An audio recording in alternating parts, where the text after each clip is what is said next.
Hi, everyone, and welcome to Flock Talk. I'm Erin Morgan. And I'm Tom Lewis.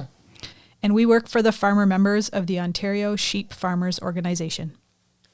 This is the first episode of our weekly podcast to bring you ideas and insights from fellow producers and other experts in the industry. Each week in the month, we will have a different theme, beginning with research in week 1, marketing in week 2, education in week 3, and week 4 will be open to topics relevant to time of year and other happenings at OSF. So this week, the topic is research, and we will be interviewing Dr. Emma Borkowski, a researcher and assistant professor at the Ontario Veterinary College at the University of Guelph. Dr. Borkowski's research interests include veterinary parasitology, particularly parasites of livestock, immune responses to parasites, and sustainable parasite control. Welcome, Emma, and thank you for joining us here today in studio. Can you tell us a little bit about how you first became involved in parasite research? Of course. So I grew up not very far away from the university, and I was one of those kids that knew that I wanted to be a veterinarian basically as soon as I could articulate what I wanted to do with myself. And while I was in university, madly studying all kinds of things to try and get me into vet school, I took a course about parasites. And it was just so fascinating to me to learn about these parasites and how they've evolved to infect their hosts, and really the evolutionary mechanisms and how smart these things are, given how many of them really don't actually have a brain to begin with. So that when I actually did get into vet school, I thought, well, this is something I really would like to learn more about. And as I was coming to the end of vet school and thinking about what comes next, I had a chat with Dr. Andrew Peregrine, who ended up becoming my advisor for my PhD work. And he had a project coming up that was looking at parasites in sheep. And I thought, well, that sounds like something I'd like to get involved with. So that was kind of my in to this whole field. Excellent. Thanks, Emma. And that's a great segue into the next question, because we are very interested in how that project is going at the University of Guelph, where I believe the project was to determine parasite levels in replacement ewe lambs using a saliva test. Yes, that's right. So I started it out with my PhD work. We took a test that measures antibody in saliva that was developed in New Zealand, and they've been using it over there to do genetic selection for stronger immune responses to parasites quite successfully. But we'd never tested it out in North America before my work. And we didn't know whether our grazing conditions would have an effect on this response, because, of course, in New Zealand, they've got pretty clement weather throughout the year. So they sort of put their sheep out on pasture, and they're pretty much getting 12 months of grazing. We don't get anywhere close to that. So my project in my PhD was the first to sort of test out whether we could actually potentially use this antibody, whether any antibody formed at all for us to measure in our sheep here in Canada.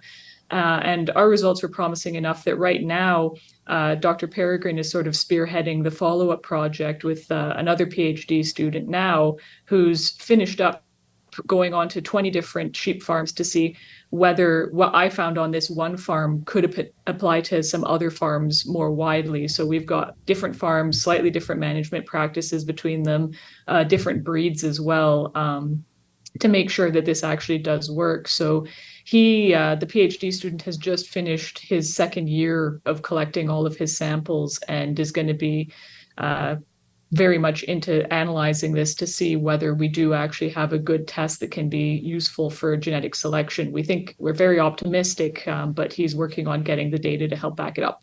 So in that project that's underway right now, were there any other learnings that you've had to date that are interesting from that project that you started? Oh, absolutely. So one of the really interesting things that we kind of found through the project that's ongoing on the multiple farms is that the timing of when we actually go and do these measurements is very, very critical. And we didn't realize just how critical it was until we went out and started sampling these animals. So just due to logistics, some of the sampling was a bit delayed relative to when animals were coming off pasture. So through that, we've been able to find that we really need to be making sure we're going out before sheep are taken off pasture and into housing for the winter to make sure we're doing our measurements before they start losing that antibody response, because they really do need to be seeing parasites on an ongoing basis for us to be able to tell who's actually good at making antibody and who's not as good. Thank you. And then that was quite interesting. One question that I have is you have a new project beginning this year that will build upon this work. Do you want to tell us a little bit more about that?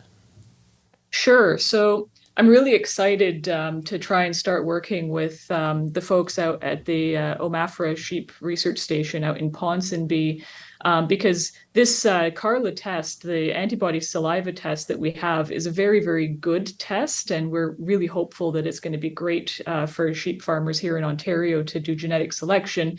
And there's still a lot of things that we can learn about how these antibody responses develop to improve our sheep's ability to make antibody responses and resist these parasites. So we still don't really have a strong understanding of, for example, how the sex might play into how antibody responses develop. So we've been testing ewe lambs so far because that's what we have the numbers of on farms. We don't have a lot of farms that are keeping enough ram lambs for us to be able to get the sort of numbers of animals that we need to check them out. But we do need to see maybe the boys are a bit different. There's old research that indicates that males seem to be a little bit weaker on the antibody development side of things. So perhaps we might want to be timing our testing in the males a little bit differently than in the females. And the other big question that we have is, how do the actual parasites themselves affect these responses? We know there's several different species of worms that we get on farms locally. And our collaborators in New Zealand have found evidence that they have different levels of the antigen marker that these antibodies are targeting, depending on what species you're looking at. So one of the pieces of the kind of next step for me is to try and figure out how do specific strains of these parasites affect the resulting antibody response, so that we can then look at understanding how farms compare with each other on antibody responses. Because so far, we know that we can take this Carla response onto a farm and we can identify which animals, if a group, are better or worse at maintaining these antibody responses. It's a bit more tricky when we're trying to compare different farms to each other or even different years to each other. So trying to address some of these questions will sort of help us take this test, which is already a very good test, and extend it even beyond, so that we can actually look at how maybe the genetic merit of one group of breeding stock compares to another. So ultimately, is the goal of this work to help our farmers inform their genetic selection of ewes when it comes to immunity? Yeah, so it's not just ewes. We've been focusing mostly on ewes, again, just because that's what people have more of per farm. But we're wanting to try and inform genetic selection of everybody, ewes, rams, whatever you're trying to target, not just inform the genetic selection, but hopefully by understanding a bit more of how these responses develop, we can understand maybe some management things that people can do to be making better immune responses and have less parasites, in addition to just the usual exposure that their sheep are getting on pasture. So could we potentially change things with diet, for example, to try and help animals build more antibody? And when would the results for this be available to Ontario producers? Well, hopefully as soon as all of the analysis is done. We always are trying to make sure that our grad students that are working on this type of thing are coming out to the annual general meeting and showing off what they've been doing and helping to spread the word even before we're doing things like publish papers. So the minute that we have any sort of statistical analysis complete, we're really trying to get that word out in whatever way we possibly can. But certainly the ongoing work trying to look at this antibody response across multiple Ontario farms, hopefully within the next year, we'll have all of that information ready to go. This program that I'm trying to plan out to look at things that kind of affect how the responses develop, like sex, diet, parasite species, I'm aiming to try and have a new piece of the puzzle more or less untangled pretty much every year from a go-forward basis for over the next 3 to 5 years. That's amazing. So when we're dealing with parasites on an ongoing basis for producers, it's definitely an ongoing battle on many Ontario farms. Do you have any advice for producers today while we're still waiting on some of the results from these projects? Is there something producers can be doing today that will help them from a management standpoint? Absolutely. One of the biggest things that I think is really, really helpful to managing parasites is actually going out, getting your hands on your animals and seeing what's going on with them. I know this is quite a logistical thing for people to manage, especially if they don't have a big flock or intensive handling facilities. But the best way you can help manage parasites on your farm is to actually know what's going on. Be doing things like checking body condition scores, FAMACHA scores.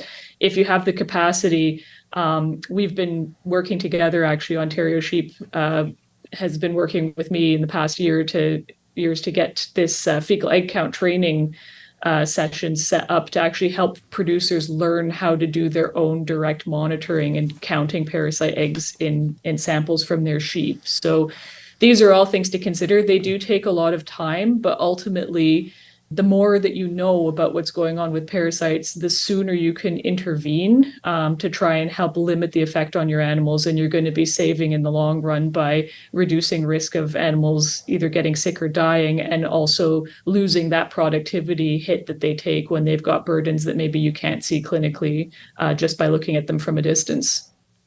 Well, thank you, Emma, for taking the time to familiarize us with your research, and this is most fascinating. We certainly wish you much luck with your new project and look forward to having you back on future podcasts where you can share updates to the results. For more information about Dr. Borkowski research, please check out the Ontario Sheep website, ontariosheep.org, to read the project outline. And thank you for listening. We hope you enjoyed our first episode. Join us next Wednesday for our first marketing-themed interview with Jay Akras from Ovino Farm in Acton, who will talk with us about his sheep dairy and the market for sheep milk in Ontario. And if you enjoyed our podcast, please subscribe through your podcast app to receive alerts to our future episodes, and please feel free to share our podcasts with your friends. For more Ontario Sheep Farmers content, follow us on social media at Ontario Sheep Farmers on Instagram and Facebook, and at Ontario Sheep on X, or formerly Twitter, and visit our website at ontariosheep.org.